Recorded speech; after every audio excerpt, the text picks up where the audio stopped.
Сьогодні у нас 19 червня, і ми приїхали на чергову евакуацію до людей. Повністю з речами їх ввозимо.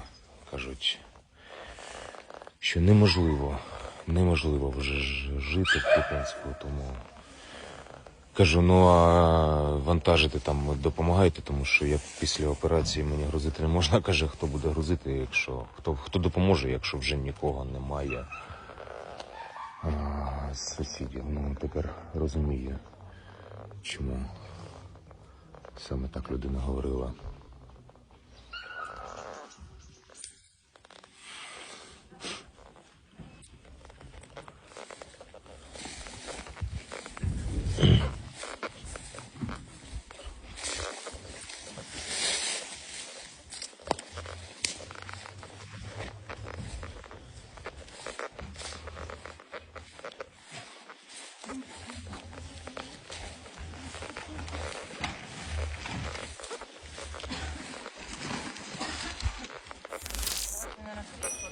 Війна.